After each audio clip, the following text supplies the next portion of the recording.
what's up everyone? Happy Friday. Thanks for coming back to the channel. If you're new, don't forget to subscribe, turn on notifications, and follow me on Twitter at SuperHypeDC.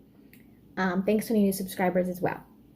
So lots and lots of good stuff coming from the latest interview that Grace Randolph had with Zack Snyder. She just put up the video of it today at the time of making this video.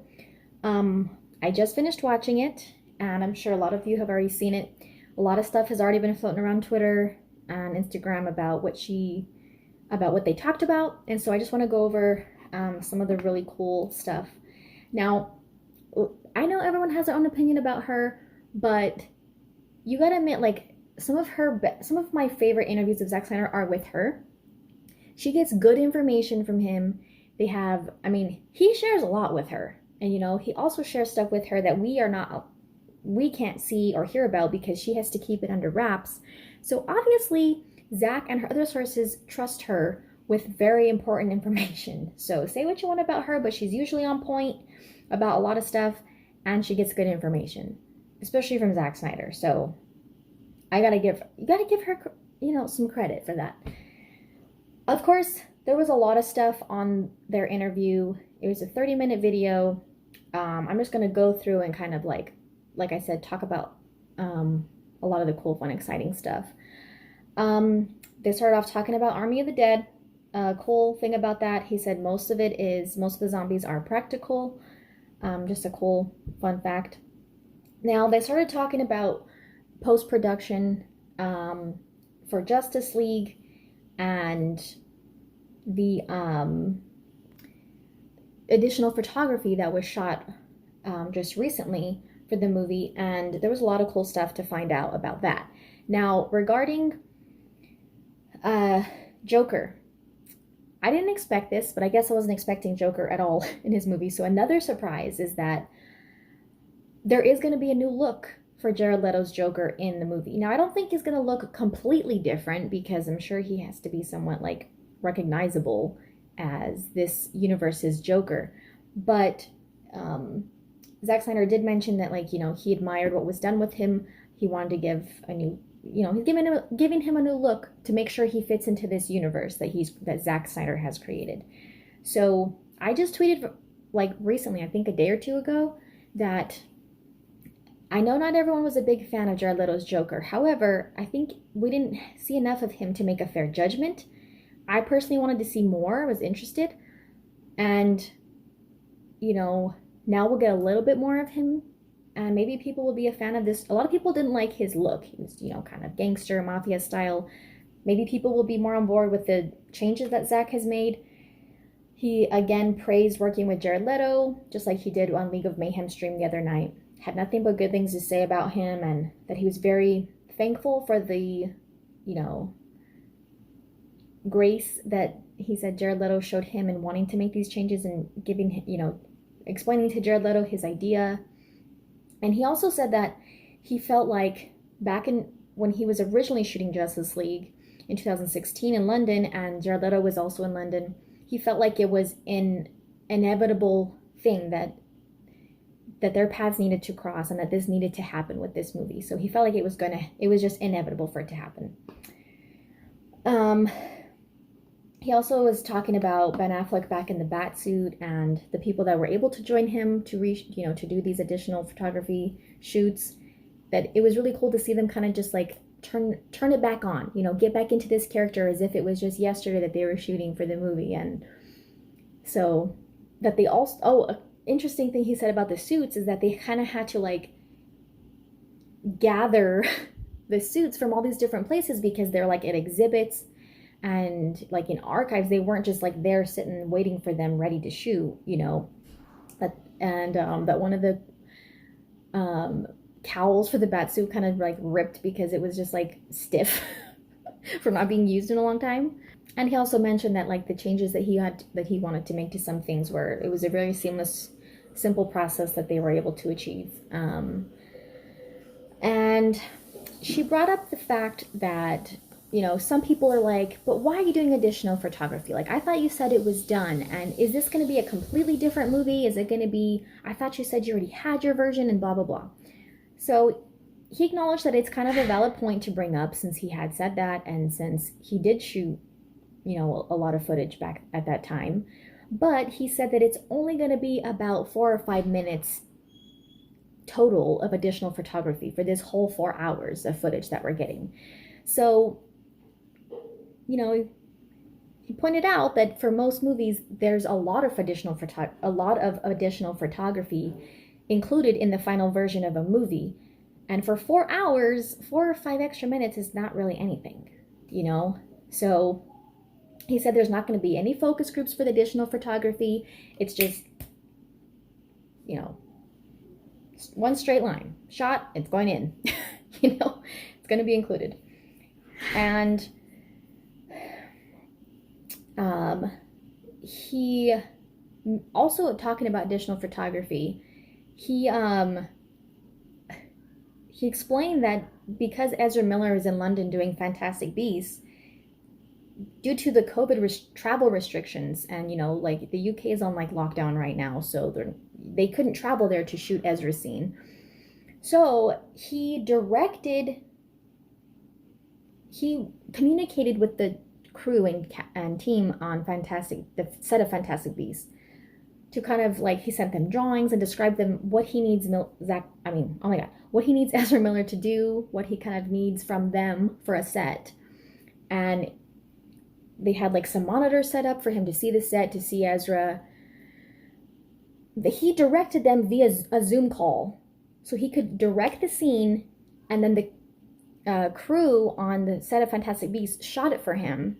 And I thought that was so cool. Like, that is so, I mean, thankfully we have the technology that right now, with all of these restrictions and not being able to necessarily just go and shoot it for a day or whatever it is, they were able to do that. And so I thought that was really cool that he shared that. I'm really like, I want to see how that turns out. So it's cool. I like learning about like those fun little interesting things that like you only hear from the director or the cast, you know? Now, one of the things that I really appreciated, I actually kind of got teary-eyed listening to him talk about it, believe it or not. He was explaining, well, I found this also interesting because I didn't expect this, and I think this might put some people at ease regarding the merge of like Warner Brothers and HBO Max, how they're kind of like, it's going to be all under one, since they consolidated power and leadership. Toby Emmerich, since he's now, you know, I made a video about it, he's now in place, he's in the position to greenlight the HBO Max originals. I think a lot of us were nervous when that happened. But Zack said he was the one who called him, Toby Emmerich called Zack to see, is this something you want to do? Do you want to finish Justice League? I was not expecting that at all. And I appreciate that. I'm glad that we know that. I mean, that doesn't mean that everything's just going to be like, oh, we're going to get like a bunch more Justice League and like, but I think it kind of eliminates some of the nervousness that I had about him taking over and being the green light person at HBO Max now. So hopefully it doesn't, you know, hopefully that's a good thing. But that was pretty surprising to me that he was the one who called Zack to see if this is something he wanted to do. And Zack said that in addition to everything that the Release the Snyder Cut fandom has done for AFSP and how much that means to him, in addition to that being he feels like that's the true purpose that this fandom, you know, it's all good and fun to do the movie, but again, he always says that, you know, there's so much more to it than that. And in addition, he felt like when he cast all these people to be in BVS, because of course he had to cast Ray Fisher, Jason Momoa, Ezra Miller, Gal Gadot, he had to cast all of them for BVS because they had their cameos. And of course Wonder Woman had her introduction. So he had to tell them, you know, at that time what his vision was moving forward for Justice League and beyond, for their characters way back at that time, way before Justice League even filmed. So he felt like, and of course in addition to Ben and Henry and Gal, The discussions that he had with them about his plan, their characters moving forward, he felt like he made a promise to them that he needed to fulfill and keep. And that was, he said, one of the main factors in him deciding to, yes, go ahead and finish his version of Justice League, because he felt like he needed to fulfill that promise that he made to them about their characters, and that this vision that they had planned on together on creating. And I thought that is so, like, that's awesome. You know, like, it's not just about him. It's not just about, you know, what the studio did to his movie. It's about the relationship that he established with these actors to create these characters and these movies and this whole universe, you know.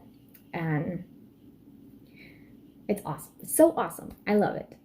And I think that they're probably so appreciative of that as well. He's like, you know, I'm not just gonna let the, you know, what happened to the theatrical version, I'm not gonna let that be the end all be all of your characters that we discussed and that we decided we wanted to do, you know. Awesome. So Grace also asked him, like, how do we get 4 hours? Because movies are usually, you know, between 2 to 3 hours. 3 hours is usually a little bit on the longer side of a movie, but of course, like he has explained and that we kind of already know, his director's cuts, his ultimate cuts, they're pretty long. And he said that he even had a hard time making BVS like under 3 hours for the theatrical version. And we know, of course, the ultimate version is like 3 hours. But he said he had a hard time making that down under 3 hours. And that's not like a whole team-up movie. But there is a lot to consider for that film. You know, of course, you're bringing in Wonder Woman. She needs to be important.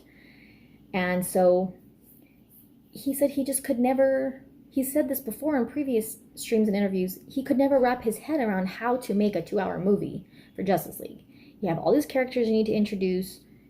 There's a lot of content that needs to be... there's a lot of stuff that needs to be covered, you know? And so he said that he was constantly being bugged about, don't shoot this, don't shoot that, don't shoot this, don't shoot that. And the way he would kind of get around it, I guess you would say, to be able to shoot that stuff is to kind of like reassure them, oh, it's just going to be a few seconds, it's going to be a snippet, it's not going to be this long. So that's how he was kind of able to shoot so much content, even though the studio didn't want him to, you know, they were like, it's going to be a 2-hour movie or whatever. And he said that he's glad that he shot all of that, you know, and now we get 4 hours. And of course, additional photography, like he said, is only going to be 4 or 5 extra minutes. So it's just a tiny fraction of what he actually, you know, filmed all the way back when. And he said that this additional photography is extracted right from the script that him and Chris Terrio had worked on, page to screen, like, you know, it's what they already knew they wanted to do. So now, at the end of the interview, he kind of got more into what to expect for the 17th coming up in a few days. Of course, that's going to be the day for the Us United event on Twitter. And of course, if other people are doing, you know, their own thing for it, it's the anniversary of the release, when the Snyder Cut really blew up and really gained a presence. And Zack said that was when he thought that this could actually become a reality, was when that happened. So for the Us United Day plans, of course, he mentioned he's going to have a little surprise for us, but he went into a little bit more detail about what we can expect for that day. There's going to be a live stream on Vero, similar to what he did from BVS and Man of Steel. And this is about the teaser trailer that was released. Of course, you know, he mentioned the issues with the music rights that were in, we know that's why it was taken off of YouTube. He said they got it sorted out. They fixed they got it all worked out. It is going to be coming back. And that on that live stream on Vero, he wants to do like a, kind of like what I said, like what he did for Man of Steel and BVS, kind of going shot by shot, explaining it, taking live questions as he goes through it. And he said there's going to be, you know, it's going to be a little bit different. It's going to be kind of tweaked. there might be something different about the trailer. Maybe it's going to be longer. I don't know. Obviously, that's a surprise. It seemed like Grace Randolph knew what was to be expected. Maybe he showed it to her. I don't know. Well, she said that he did show her black and white image of how Joker is going to look.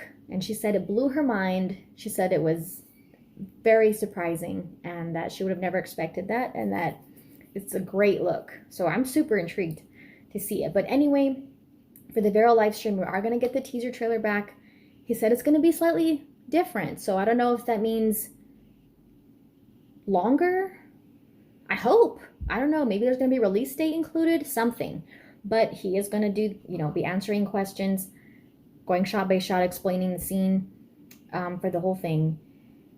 And he said that moving forward, as we get closer to the release for Zack Snyder's Justice League, HBO Max has he said they have some cool ideas and they're really excited about marketing and doing campaigns moving forward to get everyone hyped up and excited. I don't know how we could get more hyped up, but it seems like every time he shares something or we see something, our hype goes up a little bit more and more and more. So I hope there's a release date attached to that trailer that we're getting.